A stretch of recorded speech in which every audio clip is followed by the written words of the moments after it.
le marché qu'on a constaté en volume se porte bien, surtout si on le compare par rapport à l'année dernière. Toujours pareil, quand on compare à l'année dernière, il y a une augmentation des volumes très nette.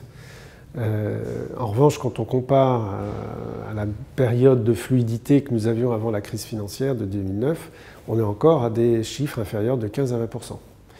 Bon, donc voilà, le printemps dernier, on a constaté une augmentation des taux, ce qui a fait que vous avez beaucoup d'acquéreurs qui attendaient depuis plusieurs mois, voire plusieurs années, qui se sont dit ça y est, les taux commencent à remonter, les prix ont baissé, ils ne chutent pas, c'est le moment d'y aller.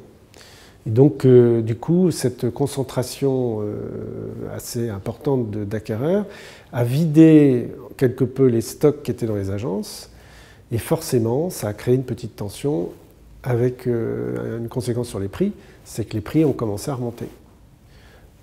De peu, mais disons que cette baisse qui existe depuis 4 ans à raison de 2, 3, 4% par an, s'est inversée au cours de cet été. Les prix, si on constate les prix de vente, forcément c'est des promesses de vente dites 3 mois avant. Les prix que nous avons constatés au deuxième trimestre constatent encore une baisse, on enregistre une baisse en fonction des appartements ou des maisons. Les appartements ont un peu plus baissé que les maisons résistaient mieux, de l'ordre de 3%, ça dépend des régions et vous le voyez s'afficher à côté. Comme je vous le disais, ces volumes ont influé sur les prix et donc, en revanche, sur les avant-contrats, on constate une remontée de ces prix aux alentours de les avant-contrats aux alentours de mai, avril, mai, ça y est, la courbe s'est un petit peu inversée pour remonter aux alentours de 1,5 sur un trimestre. Voilà. Donc on peut dire que cette baisse depuis 1 an, pendant 8 mois, ça a baissé toujours un peu sur le même rythme, et cette baisse sur 1 an de ces 8 premiers mois a été effacée par les 4 derniers mois de remontée. Donc on est sur 12 mois glissants à une quasi-stabilité des prix.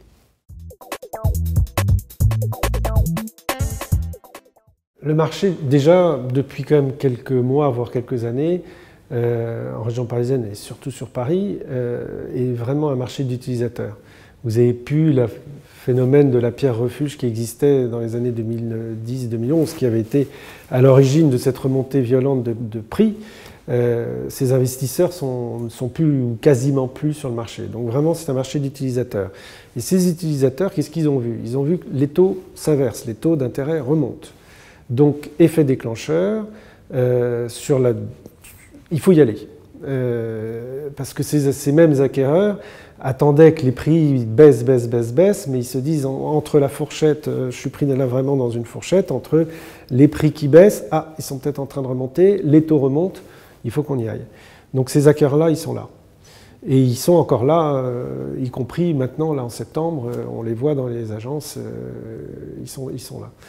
Donc maintenant, il faut savoir s'il va y avoir des vendeurs en face. Parce que comme les stocks, je vous le disais, ont baissé, qui dit déséquilibre dans le marché peut faire remonter les prix. Et ça, c'est la grosse inconnue, c'est de savoir si des propriétaires aujourd'hui qui veulent faire une vente de confort, j'ai un enfant en moins, ou je viens d'avoir un autre enfant, ou je veux me rapprocher de mon lieu de travail, est-ce qu'ils vont aller sur le marché? Et ceux-là, ils vont alimenter forcément les biens, mais ils sont également, ils sont vendeurs et ils sont acquéreurs, pour la plupart. Donc ça va augmenter la fluidité, mais pas forcément rééquilibrer le marché.